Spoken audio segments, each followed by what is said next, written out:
One of my favorite horror films from my younger days was the 1986 released The Gate.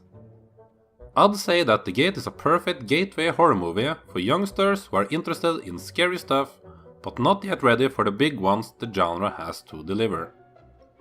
It's a masterpiece of a movie for those in the age range of 10 till 14.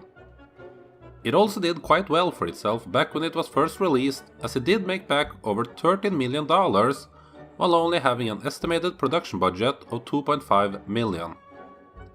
Add to that the income from home media, and you can call The Gate a success for New Century Entertainment, so it should come to no surprise that a sequel quickly was put into works.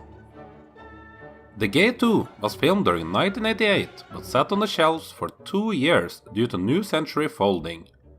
They sold the rights over to Vision International, who finally released the film first in Europe and then in the rest of the world in 1990. The sequel did not put the horror world on fire and was quickly forgotten over the years.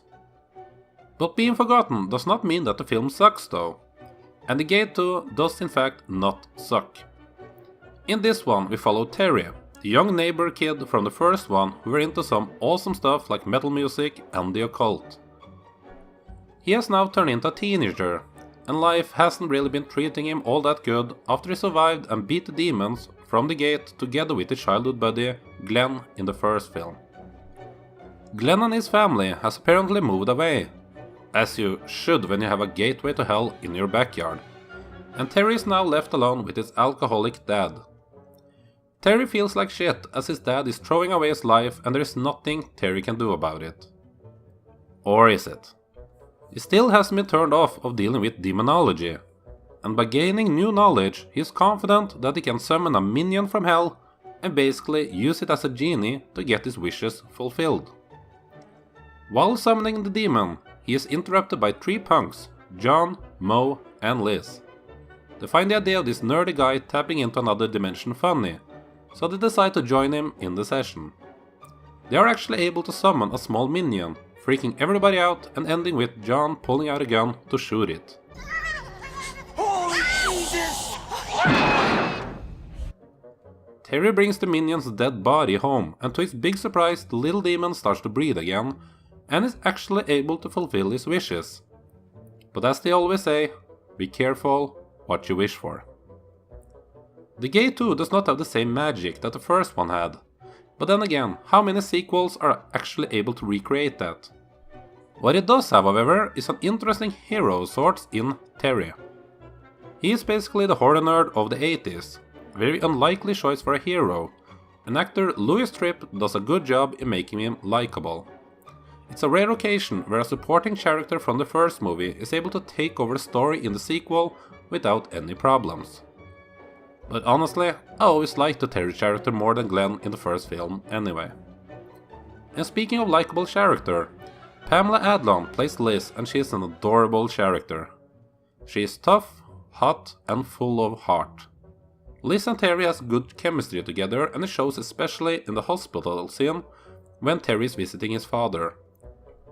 Even though Terry by all means likes this girl, the film steers away from becoming the typical teenage love story that easily could have become the main focus in the film.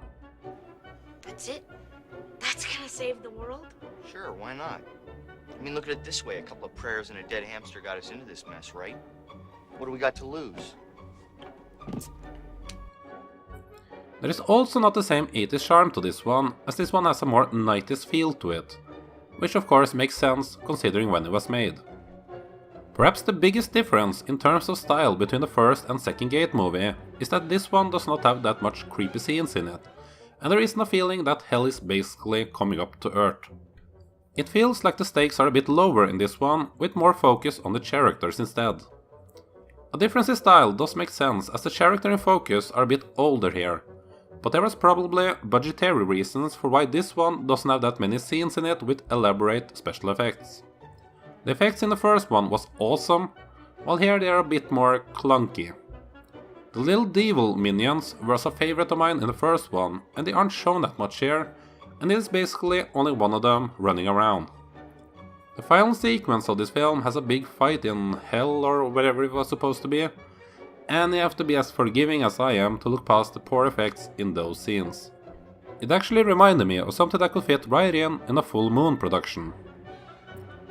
Some of the crew for the first film did return for this one, including the Hungary-born director Tibor Takacs.